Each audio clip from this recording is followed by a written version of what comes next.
The Grand Heritage Pavilion had been transformed into a swirl of champagne flutes, crystal chandeliers, and velvet drapery for the fundraising gala. Beneath the opulence, there was a quiet current of anxiety. Dignitaries, donors, a visiting foreign ambassador, the VIP, Ambassador Richard Caldwell, and elite security teams all converged in a tight choreography of protocol. Dr. Maya Price, a black emergency medicine physician from the state hospital, had been asked last minute to be the on-call medical liaison. Her reputation for quick thinking in chaotic trauma bays had preceded her, though only a few on the organizing committee knew her by name. She arrived in a simple black dress, stethoscope discreetly tucked under her clutch, and a small medical kit in a shoulder bag. Between greeting the mayor and checking the supply of AED pads by the stage, she felt it first, a dull, persistent ache radiating from her lower right abdomen. It started as a whisper. She chalked it up to the long hours of the week, the stress of juggling her rotating shifts, and the late dinner she'd eaten before leaving the hospital. But the ache sharpened into a hot, gnawing pain when she leaned forward to talk to the ambassador's protocol officer. She excused herself and went to the makeshift medical tent near the back, where the event's contracted medic, Paramedic Jason Cole, crisp in his branded jacket, mid-40s, white, with a habit of smiling just soft enough to conflate politeness with authority, was checking his tablet. "Hey, Doc," he said with the offhand familiarity some first responders afford someone they assume is a charity volunteer, not noticing her MD badge. "What brings you over here? You okay?" Maya responded, "I'm feeling some abdominal pain. It's been getting worse over the last 20 minutes. I'd like an exam. Vitals, maybe a quick palpation. It's localized, low grade, but sharp when I move." Jason glanced at the clipboard that listed the VIPs, the security protocols, and the standard event minor complaints form.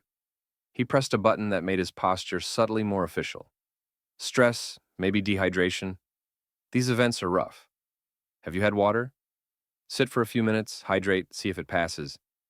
If it's something serious, we can call it in later." Maya's brow lifted. "Paramedic Cole, I'm a physician. I'm describing what could be early appendicitis or another intra-abdominal process. I'd like a basic assessment. I can even do it myself if you'd like to step back." He offered a half smile that didn't reach his eyes. "Look, Doc, I get a lot of people coming through here with complaints. When the VIPs need attention, we're in hyperdrive. Right now, you look like you're handling it. Sit, hydrate. If the pain localizes or you spike a fever, we'll escalate." His tone implied she was overreacting. He didn't say it outright, but the implication sat between them like static. She watched him jot nothing, then fold his arms as if the conversation were over. Maya swallowed rising irritation. The ache intensified with the movement of the gala staff ushering Ambassador Caldwell to the podium. She forced a smile, took the bottled water he offered, and ambled back toward the stage, partly because the last thing she needed was to make a scene in front of donors, partly because if she stayed, the pain would anchor itself deeper. As she positioned herself near the press riser, she kept her hand discreetly pressed against her side, a constant reminder that something was wrong. She told herself she was fine. She had triaged worse at 3 a.m. on a Tuesday in a trauma bay. But the dismissal lingered like a bruise, one that had nothing to do with the pain and everything to do with being a black professional whose own complaint was minimized. The gala's keynote speech had begun. The ambassador, a tall, silver-haired diplomat with a reputation for mediating crises, was midway through an anecdote about international cooperation when his left arm fluttered in a way that looked like a stray gesture. His face went briefly ashen, then flushed. He clutched the podium, attempting to steady himself. The audience heard a murmur ripple like a low tide. His speech faltered. Aides approached, whispering, and the security detail began to close around him. Maya saw it, subtleties no one else did at first. The ambassador's right arm sagged slightly. The corner of his mouth drooped, and his speech slurred into disjointed phrases. The movement was not theatrical. It was the kind of asymmetry she'd seen a dozen times in the emergency department. The classic signs of an evolving stroke. Her training surged to the front of her mind. Time is brain. She cut through the crowd with practiced economy, ignoring the polite taps on the shoulder from event staff. She reached the stage as the ambassador's chief of staff was about to insist he rest for a moment. Stroke, Maya said, her voice carrying over the cacophony, unadorned but firm. Left-sided weakness, facial droop, slurred speech. He's having an ischemic event. I need to get him down, off that stage, and into a supine position. He's within the window. He needs a rapid neuroassessment, and we need to activate stroke protocol now. A security officer opened his mouth, then closed it. Someone nearby, seeing her badge, hesitated. Paramedic Cole, who had been at the side of the audience pretending to oversee minor injuries, stepped forward reflexively. "Let me handle it," he said, authoritative. "He's probably dizzy from dehydration or stress. We'll check vitals, and if something is up, we'll transport."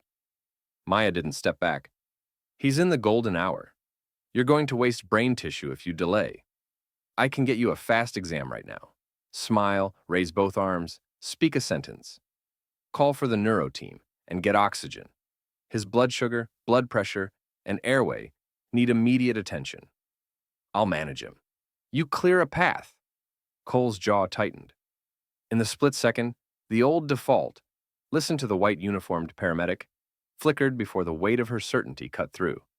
The chief of staff finally nodded, and the ambassador was gently lowered onto a padded transport cot Maya had requested from the medical tent. She guided the assessment, asking the man to smile, a weak slur on the right, raise both arms, left drifted, and repeat a phrase, words jumbled. She barked for a portable glucometer, which a junior nurse among the event volunteers fetched. The numbers were within range. She ordered a rapid blood pressure check. The paramedic in the mix now finally took cues from her, placing the pressure cuff where she directed. "Activate EMS stroke alert," Maya instructed. "Call the hospital. Tell them we're coming with a likely left MCA occlusion. NIH stroke scale pending more data. We need a CT before giving any thrombolytics. Get me a basic neuroconsult on the line. I want the helicopter prepped if they show a large vessel involvement." Ambassador Caldwell's pupils were slightly unequal. He was conscious, but declining, the right-hand side of his body going limp as he tried to answer questions. The audience was held in a suspended hush. Some had already mobilized to film. Others were trying to maintain the fiction of calm so the gala didn't fall apart. Maya's fingers found the Doppler unit someone had borrowed from a local clinic contingency kit. She used it to check carotid flow, while the EMTs prepped for transport. Time ticked. The path from the stage to the waiting ambulance was a controlled chaos under Maya's command. She dictated positioning, instructed security to clear a medical corridor, and had the ambassador's coat removed to expose his chest for cardiac monitoring, his history unknown to most. But her instincts told her to rule out concurrent cardiac involvement. The volunteer techs tried to keep donors from interfering, while the VIP's aides scrambled credentials. In the back of her mind, the ache in her own abdomen pulsed like a metronome. She had long since pushed it aside. This moment was bigger than her discomfort. Her judgment was sharp, and she focused on what was in front of her. She ordered oxygen via nasal cannula, had someone start an IV using saline, and repeated the stroke exam as the man's condition waxed and waned. "His gaze is deviating slightly toward the right. That's cortical involvement," she reported. "We're not waiting on a full CT here, we're expediting. Neurology, you need to be ready for TPA if the scan shows no hemorrhage. If this is a large vessel clot, call interventional radiology. We're not losing time with second guessing." Paramedic Cole, watching her coordinate, felt the shifting current. He had seen neurologic emergencies before, but he had not been the one seeing the alertness in her eyes that said, "I've done this 1,000 times." He handed over the pre-filled stroke alert to the transport team, and finally began communicating the sequence of vitals, without the earlier condescension. The lines of authority had shifted. She was the de facto team lead for this emergent diagnosis. On the gurney, Ambassador Caldwell's speech slurred further, and his left arm grew heavier. The stroke alert went out to the nearest Level 1 trauma center, and the ambulance screamed away, with lights painting the gala tents in frantic red and blue. Maya insisted on riding in the front compartment, staying with him, monitoring mental status changes, and relaying real-time updates to the hospital over a secure line. She delivered a concise handoff en route. Onset probable within 45 minutes, deficits consistent with left middle cerebral artery ischemia, NIH stroke scale 10, she gave the numbers as she rechecked. No hypoglycemia, borderline hypertension, controlled with labetalol per protocol, airway patent, and she had already flagged the imaging team. During the ride, a junior EMT finally asked quietly, "Doc, what about your own pain?" Maya offered a tired half-smile. "I'll deal with it when the patient's safe. This is priority. If I don't get him to the scanner in time, no one's saving me from regret." The EMT, seeing the stoic focus in her face, nodded. Cole, in the back, briefed the receiving hospital in clipped, respectful tone, no longer talking over her, but supplementing her findings with precise vitals. At the hospital, everything unfolded in blur speed: CT, review, and the neurologist's grim nod when they saw the ischemic pattern with no hemorrhage.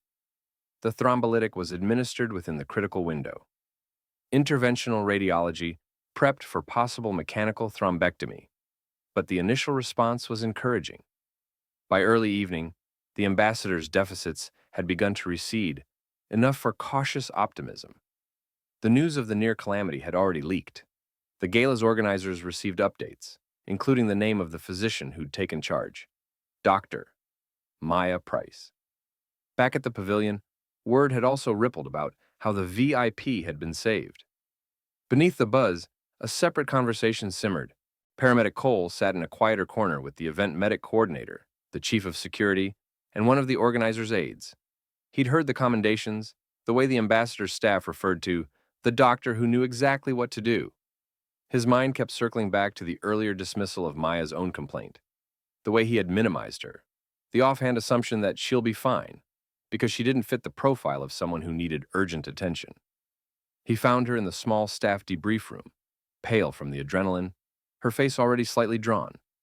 She was sitting with a glass of water, one hand pressed over her abdomen, the other holding a clipboard with her own brief note about transfer. "You have a minute?" he asked, voice low. Maya looked up, guarded. "Sure." He didn't preface with excuses. "I was wrong," he said. "I thought you were just another person with a complaint. I didn't take your pain, seriously. I let a bias in me dismiss your credibility. Seeing what you did, I should have listened. I'm sorry. If you had something worse, and it had gotten bad, I'd be balancing regret right now." She considered him.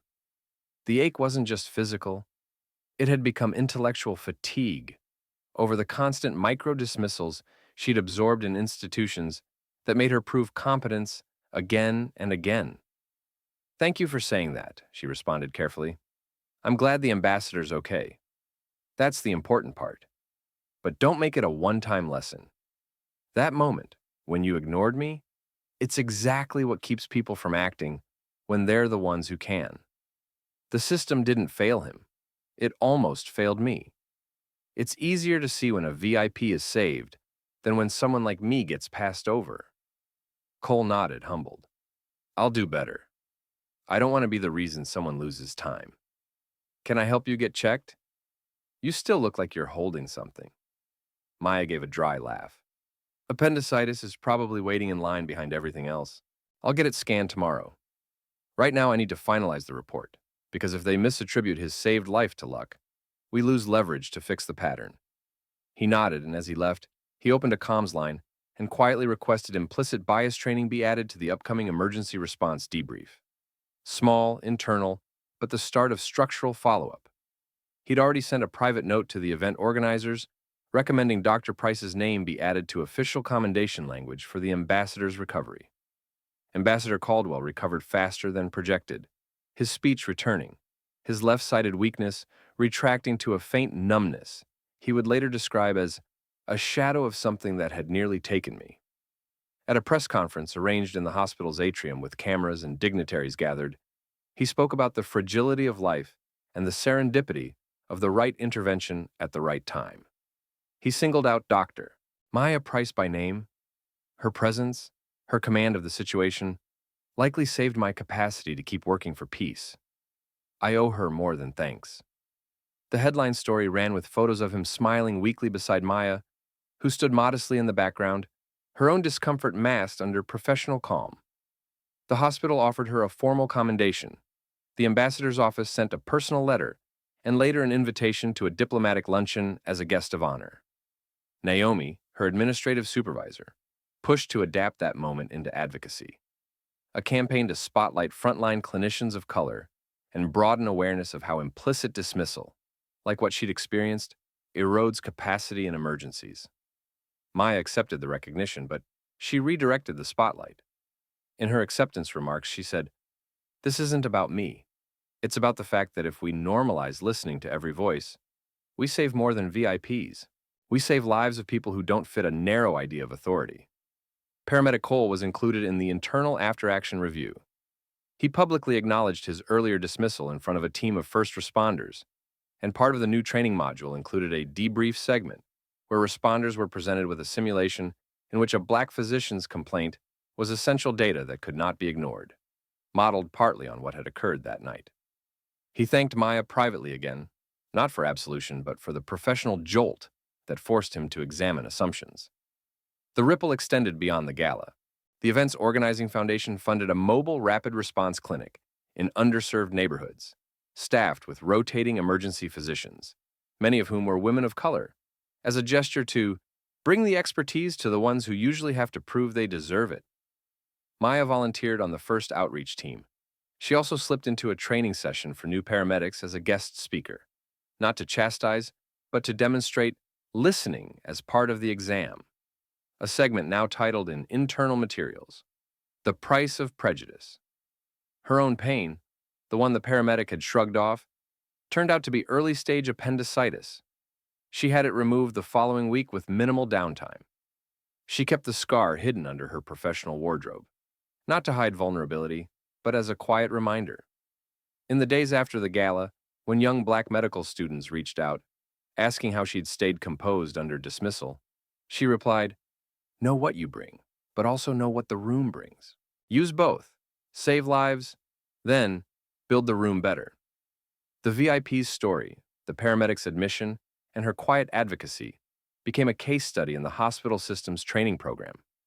The title of that module, "Ignored Pain, Saved Life," hung above the simulation lab, a complex phrase that captured the tension. A woman's complaint initially dismissed, then her expert action rewriting the outcome.